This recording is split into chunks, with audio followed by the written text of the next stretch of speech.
Doni, ini seminar proposal, Doni. Iya, Ustazah.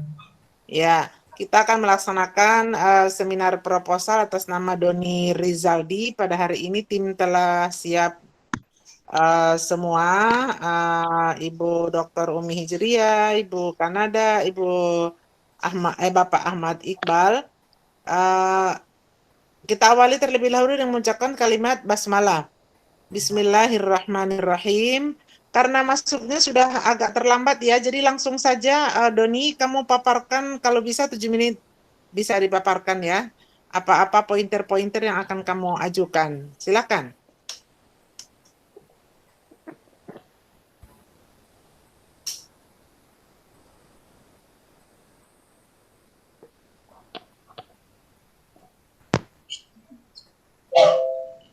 Suaranya nggak kedengaran loh saya, Doni.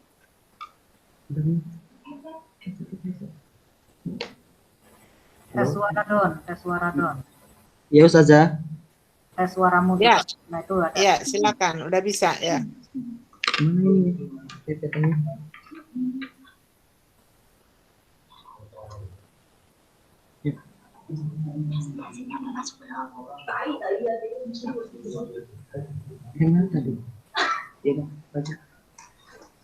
Baik, sebelumnya terima kasih kepada moderator yang telah memberikan waktunya kepada saya.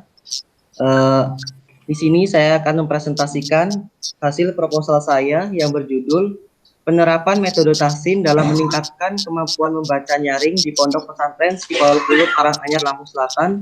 Proposal oleh Doni Rizaldi, NPM 17110216.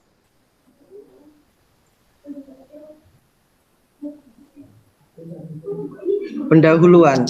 A. Latar belakang masalah. Metode tahsin adalah suatu kegiatan atau cara yang sudah tersusun secara maksimal untuk memperbaiki atau membaguskan bacaan di dalam membaca Al-Quran. Membaca adalah proses yang dilakukan dan dipergunakan oleh pembaca untuk memperoleh pesan yang hendak disampaikan penulis melalui media kata-kata atau bahan bahasa tulis. Membaca terbagi ke dalam dua macam, yaitu membaca nyaring atau qiraah jahriyah dan membaca dalam hati atau qiraah samitoh. Dalam penelitian ini, peneliti mengkaji salah satu dari jenis membaca, yaitu membaca nyaring. Berdasarkan pengamatan dan observasi di lapangan menunjukkan bahwa pembelajaran di Pondok Pesantren Sifaul Qulub Karanganyar, Lampung Selatan dalam pembelajaran maharah qiraah menggunakan metode tahsin. Biasanya, metode tahsin digunakan untuk mempelajari Al-Quran saja. Namun, di Pondok Pesantren Sifaul Qulub, metode tahsin tidak hanya digunakan untuk mempelajari Al-Quran, tetapi juga diterapkan dalam pembelajaran maharah qiraah.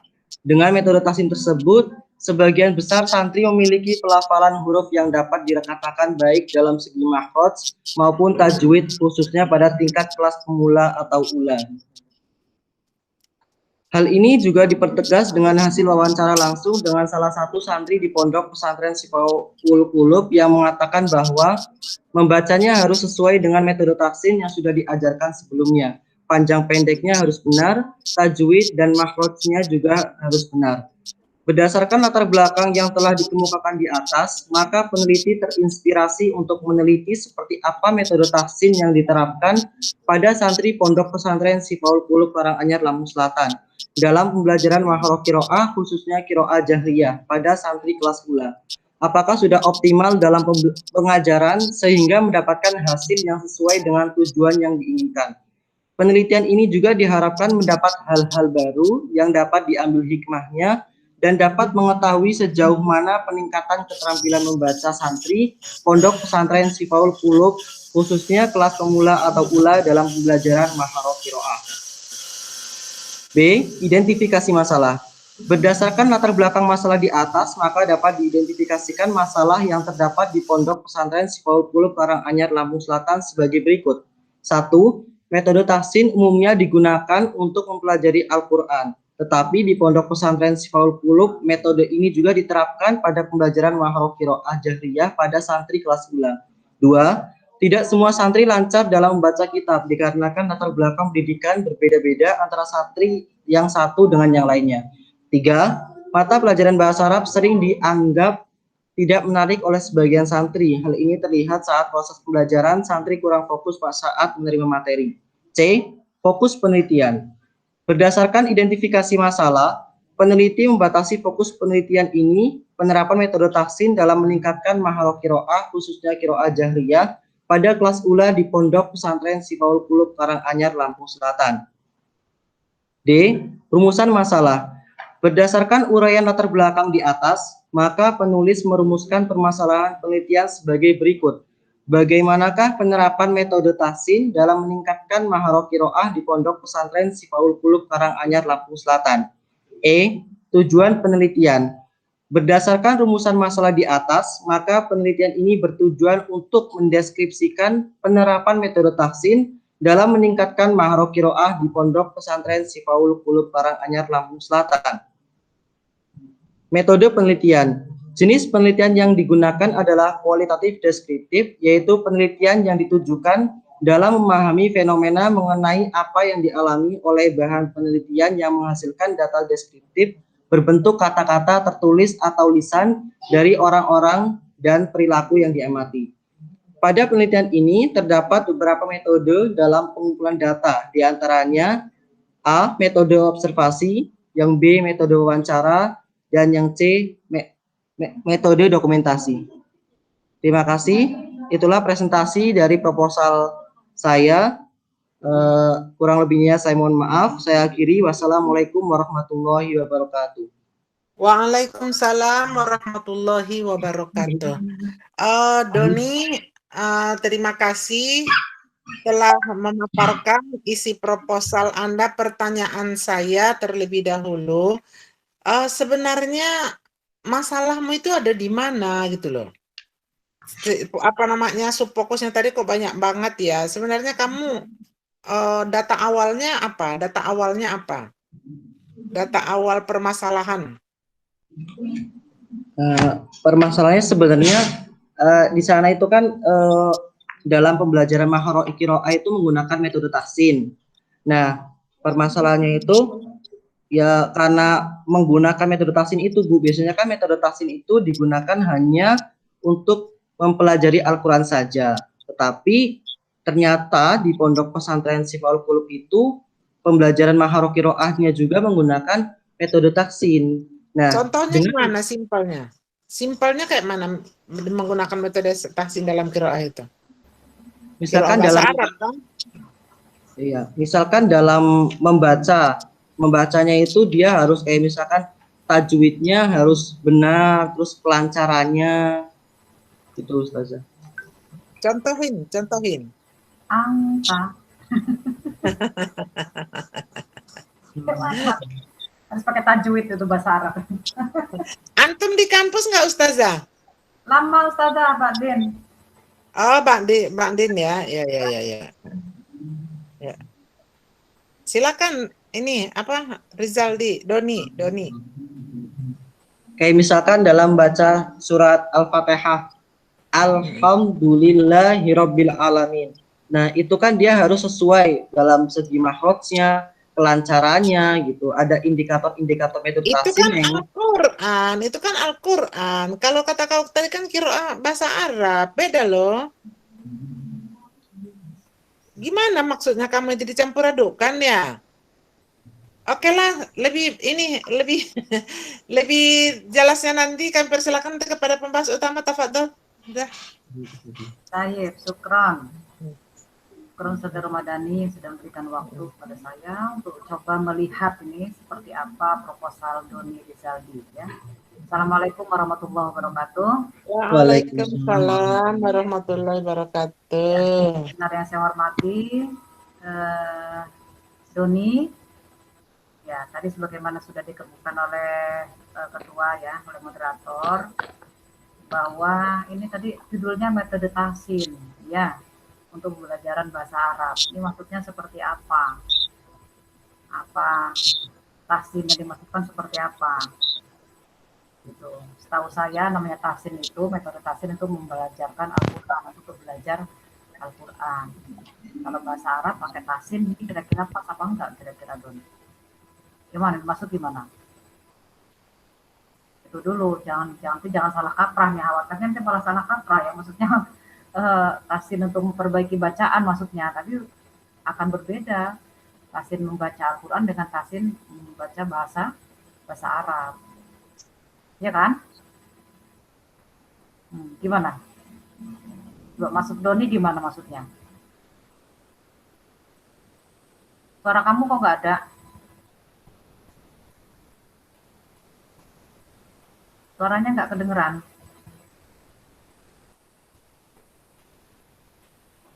Pakai ini aja, pakai headset aja coba.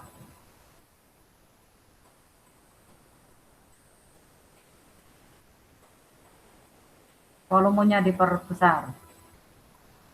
Ya, tes suara coba. Masih nggak ada suaranya.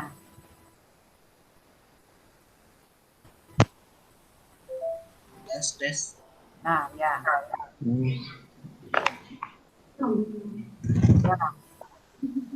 Ya Ustazah, ya, jadi kan di sana di pondok tersebut itu terdapat metode tahsin. Nah, biasanya metode tahsin itu kan hanya digunakan untuk mempelajari Al-Quran saja. Ya, Tapi di pondok tersebut juga metode tahsin juga dipakai untuk mempelajari makhraj qiraah, khususnya membaca nyaring. Nah, jadi kayak misalkan indikator-indikator metode tahsin itu dia juga diterapkan di dalam membaca kitab. Kayak misalkan dia dari segi kelancarannya, makhrajnya, terus cara membedakan sifat-sifat hurufnya gitu. coba dalam membaca tahsin itu ya mungkin langkah-langkah membaca tahsin ya, atau tujuan baca tahsin tadi sudah jelas tuh, mahrat, tajwid, ya kan? Iya saja. Kelancaran, mungkin tolakol. Karena kalau bahasa Arab kira-kira perlu nggak tajwid? Karena tidak Ustazah, karena di indikator metode tahsin itu tidak semuanya diterapkan di membaca bahasa Arab. Kayak misal paling cuma dia dari segi makhrajnya, terus kelancarannya, fasihnya itu Ustazah. Ya kalau mahorijul huruf oke lah, tapi nggak gitu-gitu amat juga. Kalau bahasa Arab tuh nggak gitu-gitu banget gitu loh. Harus mahrajnya itu harus betul-betul ini ya, nggak seperti baca Al-Quran. Ya mungkin saya kira kalau menurut saya sih nggak sepakat kalau tahsin ya, karena tahsin tidak tajwid misalnya kan, tajwid itu ada hukum nun mati tanwin misalnya kan, nggak perlu misalnya angka, nggak perlu angka ya, antum nggak perlu seperti itu misalnya, dan lain-lain ya. Oke kalau panjang pendek oke, tapi juga dalam berbahasa kadang-kadang tidak terlalu gitu, fasohah itu oke, tapi tidak begitu ditekankan saya kira ya. Karena kalau sudah berbicara yang penting paham apa yang dibicarakan oleh lawan bicara. Gitu. Nah, kenapa tidak metode kiroah saja? Kalau metode kiroah itu kan apalagi untuk metode kiroah khusus mengajarkan membaca. Nanti ada langkah-langkahnya metode kiroah itu, dari membaca satu kata, dua kata, kemudian satu paragraf, dua paragraf, membaca individu, membaca sama-sama, membaca klasikal, dan seterusnya. Itu kan ada langkah-langkah untuk membaca, metode membaca. Mungkin lebih pas untuk yang itu di sana bukan metode tahsin untuk belajar membaca bahasa Arab, tapi lebih pas adalah thariqah al-qiraah gitu. Saya mungkin lebih sepakat ke sana, tapi kalau tahsin untuk bahasa Arab, untuk baca Al-Quran oke gitu. Kalau dia katakan di sana, oh ini metode tahsin juga, ya mungkin pemahaman mereka seperti itu. Tapi kalau cara metodologis pengajaran bahasa, saya kira tidak pas. Ya, Mas ya. Nah, itu menurut saya seperti itu. Nanti silahkan dicarilah sumbernya yang lebih pas ya. Karena dalam metode kiroah juga saya kira tadi langkah-langkahnya pas itu di sana. Apalagi kiroah jahriyah, ya kan? Jahriyah nanti ada metodenya itu, langkah-langkahnya dari membaca secara individu. Dari misalnya membaca huruf ya, membaca huruf, membaca kata, membaca kalimat, misalnya kan, dari sesuai dengan tingkatannya lah itu. Kemudian membaca individual sampai membaca secara berjamaah, secara klasikal. kelompok kecil, kelompok besar, terus sampai cara klasikal. Itu langkah-langkahnya. Kamu pelajari coba nanti metode qiraah. Kira-kira mungkin penamaannya bukan tahsin, tapi itu metode qiraah. Tepatnya untuk mengajarin bahasa, ya. Iya, Ustazah. Ya, kalau dikait-kaitan sih ya boleh-boleh saja gitu ya. Karena Iya. memang untuk membaguskan bacaan tahsin itu kan memperbaiki itu memperbagus ya, memperindah Iya. bacaan gitu. Bahkan pakai lagu. Kalau bahasa Arab kan nggak perlu pakai lagu kan? Iya saja. Kalau ngaji pakai lagu murotal misalnya kan. Kalau bahasa Arab nggak perlu pakai murotal kan? Perlu Iya nggak saja. pakai murotal? Ya. Itu nanti justru itu, ya kan? Justru lucu nanti kalau pakai murotal baca Arabnya misalnya. Oke, itu yang harus diperhatikan. Berarti nanti secara teoritis juga kamu sesuaikan kalau memang itu. Apalagi di sini sampai ke ya sifat-sifat huruf ya nggak perlu lah kayaknya sampai ke sifat-sifat huruf ya. Iya saja. Tasinnya itu kalau nanti memang kamu sepakat itu ya yang berkaitan tentang teori tasin itu saya kira bisa diganti dengan qiraah. Oke. Ini kan mau apa namanya deskriptif aja ya penelitiannya ya. Iya, deskriptif kualitatif Ustazah. Ya iya, berarti kamu menceritakan apa yang terjadi di sana ya. Tapi penamaan metodologinya tadi yang kamu harus perhatikan itu. Ya. Iya Ustazah. Coba kamu cek dari apa namanya qiraah yang diharapkan di sana. Ini untuk kelas berapa? Ini untuk kelas diniyah Ustazah. Cuma kalau di sana sebutannya kelas ula. Kelas ula. Ya, ula wusto. Di mana sih ini Karanganyarnya ini? Di Pak Ul. Di mana Karanganyarnya? Karena kurang gimana ya caranya? Hah? Di Lampung Selatan Ustazah. Dia tahu Karanganyarnya sebelah mana. Desa. Nah, kamu ke sekolahnya apa enggak nih? Jangan-jangan kamu nggak ke sekolahnya ini? Ke sana Ustazah, cuma Ana nggak terlalu Sekolahnya. paham nama desa-desanya gitu. Iya, tapi sebelah mana? Pasar kemana? Pasar Karanganyar. Pokok kan ada Tugu Ustazah. Nah, pas ada Tugu yang kalau ke kiri itu kan dia ke Natar. Nah, dia yang masuk ke sebelah kanan Ustazah. Ke kanan. Heeh. Ada sekolah di situ. Ada Ustazah pondok. Karena itu termasuk pondok masih baru Ustazah, belum lama. Baru berapa tahun? Baru kayaknya baru 2 tahun Ustazah. Oh, pantesan. Belum lama Ustazah. Udah ada muridnya. Sudah. Jadi kalau saya nanya sama ustadznya itu karena muridnya kan masih sedikit Ustazah. Jadi dia ada nerima murid kalong juga Ustazah, ada yang dari luar juga gitu. Jadi kayak ada yang tetap di situ, ada yang juga dari luar gitu Ustazah, pulang pergi gitu. Ya, apalagi masih baru seperti itu, apa istimewanya kamu penelitian di situ? Penelitian itu satu harus berangkat dari masalah. Emang ada masalah di sana yang perlu diteliti. Yang kedua, bisa jadi berangkat dari hal-hal yang unik, hal-hal yang istimewa, hal-hal yang aneh, yang lain daripada yang lain, yang itu yang menarik, yang berbeda dengan sekolah yang lain. Nah, kalau yang sekolah masih baru, muridnya juga masih sedikit, masih belajar, itu mah nggak pas menurut ibu itu kalau diteliti. Jadi apanya gitu? Karena emang udah kurang. Jangan-jangan gurunya juga bukan dari kualifikasi S1-nya PBA misalnya, atau yang pernah mengenyam pembelajaran tentang bahasa Arab. Ya enggak, Don? Kalau ustazahnya itu ada sih yang lulusan dari UIN, terus yang satunya itu dia yang sempat ikut aksi itu Ustazah, yang Adel perwakilan dari Lampung juga itu Ustazah. Ya, ini apalagi cuma ikut aksi, ya. Nah itu saya kira latar atau lokasi penelitian juga harus jadi pertimbangan ya, Don. Jadi tidak bisa asal aja. Harus tadi itu berangkat dari memang masalah yang terjadi di sekolah. Kalau bisa sekolah formal, kenapa kalau nyari sekolah formal aja? Kalau diniyah ula itu kan memang kurikulumnya juga masih belum pasti ya, belum bisa kita ukur dan belum bisa dijadikan landasan gitu. Ula, itu kurikulum dunia itu masih MJ juga, kurikulum dunia. nanti indikator kemampuannya susah kamu mengukurnya. Gitu. Cari sekolah yang formal aja menurut Ibu ya, cari sekolah yang memang mengajarkan metode kiroah dengan kemampuan menghafal kiroah yang akan dilihat. Banyak sekolah-sekolah formal yang perlu dilihat itu, ya.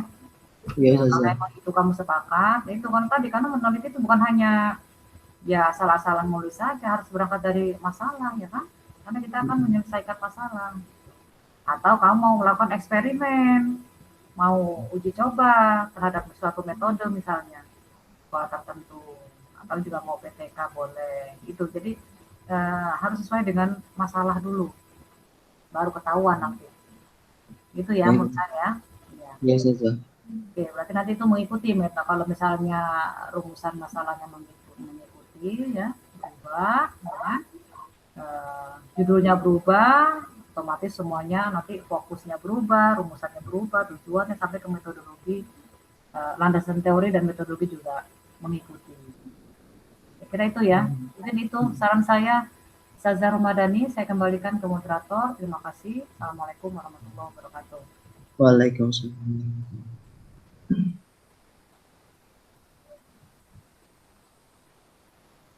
Mungkin langsung aja Pak Iqbal Pak. Langsung aja Pak Iqbal. Langsung ya. Terima kasih Ustazah. Ini dia Ustazah. Ya Doni. Iya, Ya, Ustaz.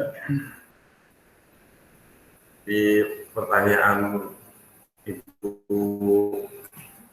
Umi itu juga sama ketika pertama kali saya dapat tugas untuk membimbing skripsi kamu itu kan. Iya, Ustaz. Ustazah. Iya. Prof nggak hadir ya, Prof Sarip nggak ada. Nggak paham, saya Ustazah nggak ada kabar. Gimana Doni, udah hubungin Prof Sarip belum? Belum, Ustaz. Ya udah kamu aja langsung deh. Ya. Ya mau ini Ustazah. Jadi Doni, pertanyaan Bu Dr. Umi Ceria tadi sama kan seperti yang awal pertama kali saya tanyakan, kok bisa tahsin ini digunakan untuk pembelajaran qiraah. Itu kan. Jadi membaca itu kan, apa itu membaca sih? Definisi membaca apa, Doni?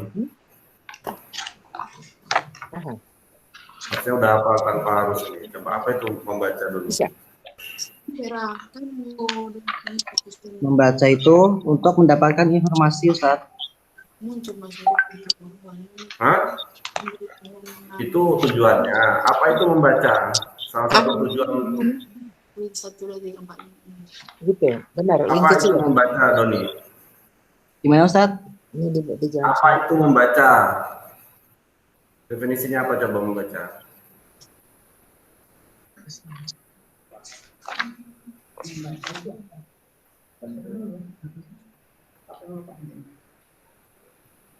Membaca itu mengekspresikan hasil apa yang kita lihat. Iya benar. Itu menurut siapa, Doni? Benar kan? Itu menurut siapa? Lagi jangi saja. Mungkin. Itu apa namanya? Definisi siapa yang kamu ambil teori dari siapa? Biar disimpan ya. Itu menurut saya, Ustaz. Waduh, kok menurut kamu? Coba kamu cari di skripsi latar belakang itu. Membaca adalah kamu belum waktunya buat teori, Doni. Kutip aja, dikutip, mengutip aja. Apa itu membaca? Membaca adalah kemampuan mengenali dan memahami isi sesuatu yang tertulis atau lambang-lambang tertulis dengan melafalkan dan mencernanya di dalam hati. Ya. Membaca adalah, ulangi. Kemampuan mengenali dan memahami isi sesuatu yang tertulis atau lambang-lambang tertulis dengan melafalkan dan mencernanya di dalam hati. Ya, coba tahsin itu apa? Sekarang tahsin. Apa itu tahsin? Tahsin itu tahsin secara bahasa itu Ya, secara bahasa apa? Tahsin itu secara bahasa Ini kalau yaitu dihapus yang ini, kan saya udah dapat. Apa tuh tahsin secara lugatan apa? tahsin secara bahasa artinya memperbaiki, memperbagus atau memperindah atau membuat lebih baik daripada semula. Ya, sekarang istilahan apa? Diklik tuh sampah. Gimana Ustaz? Gimana Ustaz? Ya, itu kan tadi lugatan. Istilahannya apa artinya? Secara istilah, metode tahsin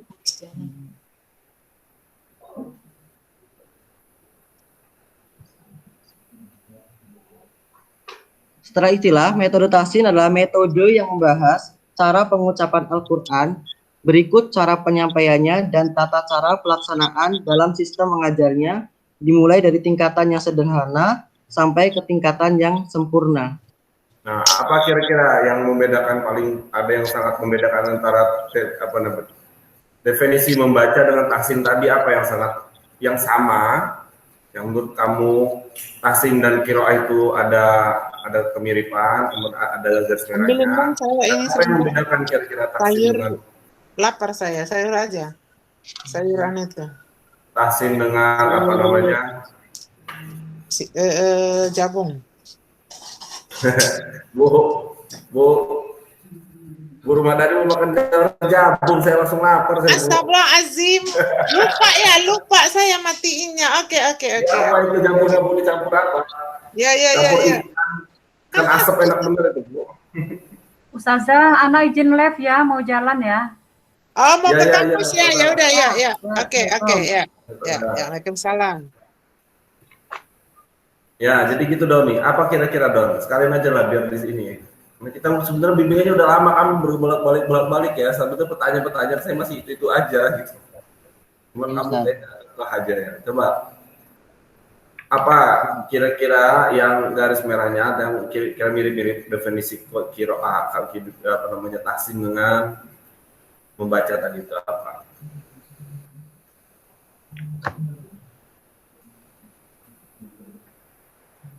Dari segi pengucapannya Ustadz. Ucapannya. Yang membedakan apa? Apakah yang membedakannya kalau membaca itu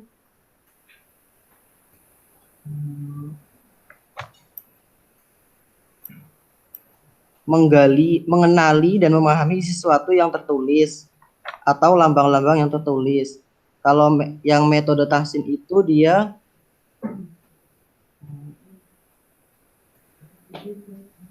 ya, jadi gini, apakah disyaratkan dalam tahsin itu harus ada proses pemahaman, mengetahui, memahami, ada nggak? Kalau tahsin enggak Ustadz. Enggak kan? Sementara membaca itu ada tujuannya, salah satu tujuan utama adalah mengetahui, memahami gitu kan. Itu membaca, apa kita baca ikro itu kan, qiraah kita untuk tahu, mengenali, tahu, memahami gitu kan. Sementara tahsin itu sebatas bagaimana kita mengartikulasikan, ya, mengartikulasikan bacaan, terutama Al-Quran.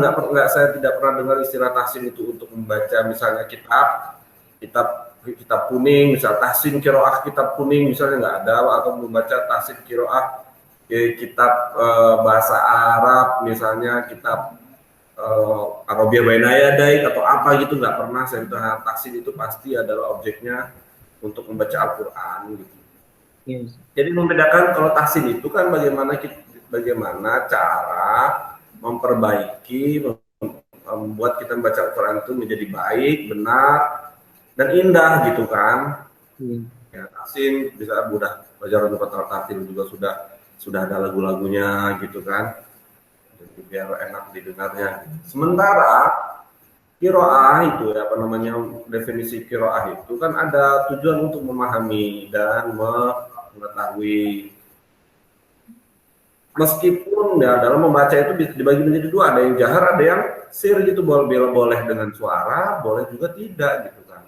Sementara kalau tahsin nggak mungkin tanpa suara. Tapi sudah dijelaskan dulu kamu membaca jahar ya.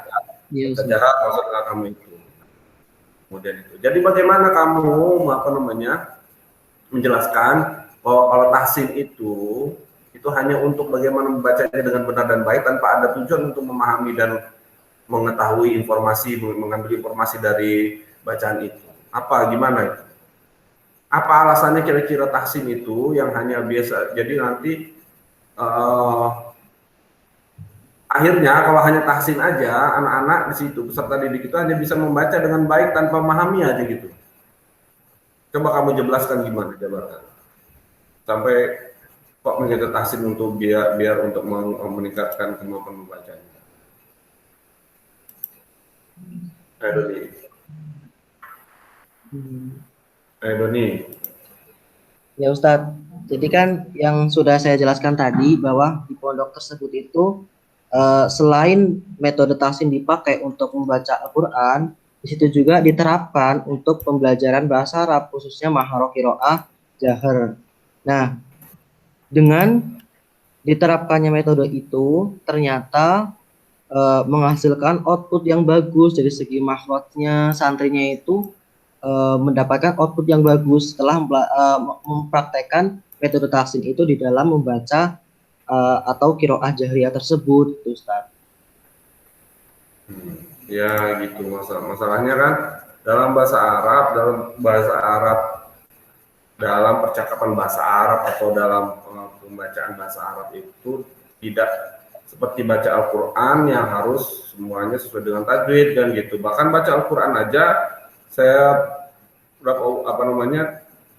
yang pernah saya dengar itu pendapat ulama itu tidak harus juga pas tajwid, ketika yang harus pas dengan tajwid benar-benar itu ya di saat bacaan sholat gitu. Di luar itu ada keringan-keringanan gitu kan. Itu bahkan baca Al-Quran pun seperti itu yang pernah saya dengar pendapatnya. Yang harus pas benar itu ya baca di saat bacaan sholat gitu. Kalau misalnya baca irqam bilawunah misalnya gitu kan, dan sebagainya itu baca Al-Quran, apalagi cuma bahasa Arab gitu, apalagi cuma bahasa Arab lisan harian ya. Bahkan kalau kita terapkan tajwidnya justru malah ketawain orang Arab gitu kan. Itu gimana? Itu yang dimaksud baik fasihnya itu yang mana, di mananya ya? Baik fasih dalam segi makhrajnya, Ustaz. Kan di dalam membaca Al-Quran juga itu kan ada indikator, misalkan indikator dari tajwidnya, ada fasihnya, dari makhrajnya. Nah, ya, cuma itu Al-Quran dari kemahiran membaca. Kalau kemahiran membaca itu nggak semua indikator tahsin itu dia masuk ke indikator membaca. Paling dia cuma kayak dari segi kelancarannya, fasihnya, makhrajnya itu harus sesuai, Ustaz. Ya, contohnya seperti apa misalnya? Dengan banyak tahsin, akhirnya mereka kemampuan bicaranya bagus gitu, membacanya ya bagus. Itu contohnya seperti apa sih? Ketika mereka mau baca apa misalnya? Contoh sederhana aja, Ustaz. Ya. Kayak misalkan dia membaca dari Al-Fatihah ya Ustaz ya. Alhamdulillah. Ya, itu Al-Quran. Itu baca Al-Quran dong. Ini kan kamu mau membaca bahasa Arab ya, itu Al-Quran. Jadi kita kalau tahsin untuk dari belajar karena diterapkannya tahsin, mereka baca Qurannya bagus, itu stop, itu udah beres sudah. Itu sudah seperti itu emang tujuannya itu. Tapi mereka akhirnya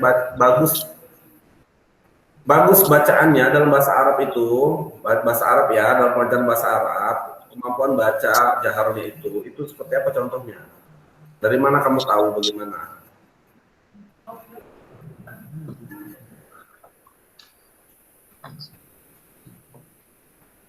Kalau baca Al-Fatihah ya jelas itu tahsin, itu kita nggak, karena orang baca tahsin itu nggak perlu juga orang yang tidak perlu karena dia belajar bahasa Arab juga enggak. Banyak orang yang bagus bacaan Qurannya tapi dia nggak mengerti bahasa Arab dan nggak belajar bahasa Arab.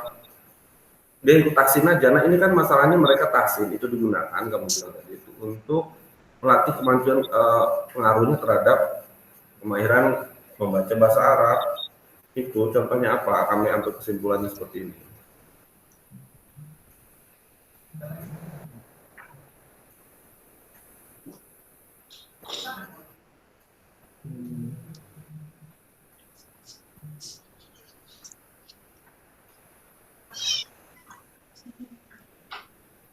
Ustadz Iqbal, Ya, Ustazah.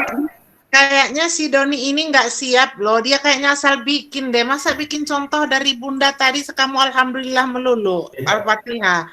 Jadi kalau kata saya lebih baik kita tentukan saja judulnya ini dirubah. Karena begini loh Doni, maafin ya Ustadz Iqbal. Ya, Ustazah. Setiap variabel itu kamu harus menemukan teori siapakah yang mengatakan bahwa tahsin itu dapat memahirkan orang dalam membaca bahasa Arab. Itu harus ada teorinya. Kalau nggak ada teorinya nggak usah dibuat-buat. Kita masih harus merujuk kepada teori. Nanti di bab 2 landasan teori, jangan dipaksakan. Kalau nggak pilih salah satu. Metode tahsin dalam pembelajaran Al-Quran kan udah jelas. Ya kan, atau tadi kata Ustazah Umi metode kiroah dalam meningkatkan kemahiran membaca gitu, nggak apa-apa kalau kayak gitu. Ya silakan Ustadz, langsung lagi. Ya, Lanjut. ya, Ustazah. Saya sepakat itu, Ustazah. Sebenarnya Doni ini bimbingannya sudah cukup lama, sudah bolak-balik, benar. Dan pertanyaannya sebenarnya masih seputar ini aja, dan itu sebenarnya memang belum terjawab, memang karena ada unsur sudah lama bimbingannya Ustazah. Jadi kita maju. Nurut Doni, nurut. Kamu tinggal mencari metode kiroah kalau mau membaca. Ya, gitu ya. Oke, saya tutup dulu, ada telepon ini ya. Ya. Silakan lanjut Ustadz. Ya, saya rasa itu aja Doni, nanti kita lanjutkan aja di bimbingan, dibahas nanti apa yang bisa menjadi masukan tadi dari Bu Umi Hidriah dan dari Bu Madani. Jadi itu sejak awal kan memang pertanyaannya juga sama seperti ini, kok bisa tahsin itu kan gitu kan, dari latar belakang masalahnya, ini kok begini itu kan sudah ganti beberapa kali. Ya kan kamu udah sampai bab 3, kamu bilang kemarin masuk segini masuk ini ke saya. Jadi nanti di bimbingan diperbaikin lah ya. Ya Ustaz. Perbaiki dan di masukan-masukan itu dilaksanakan. Saya rasa itu aja Ustazah Rumadani. Nanti kami lanjutkan di bimbingan.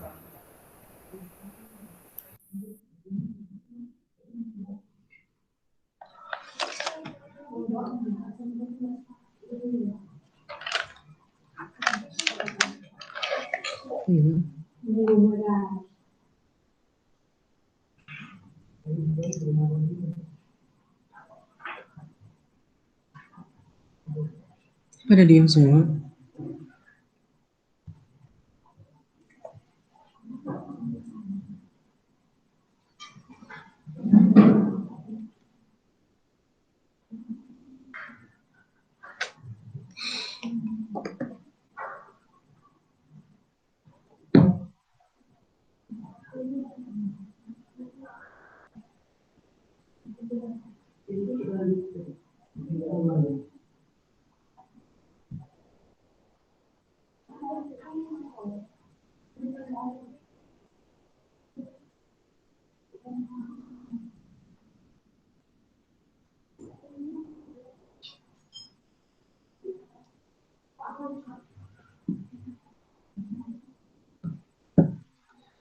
Gimana? Udah dibalikin ke Bu Madani, cuma diem semua. Nggak tahu ini gimana. Bu Madani lagi ngangkat telepon katanya.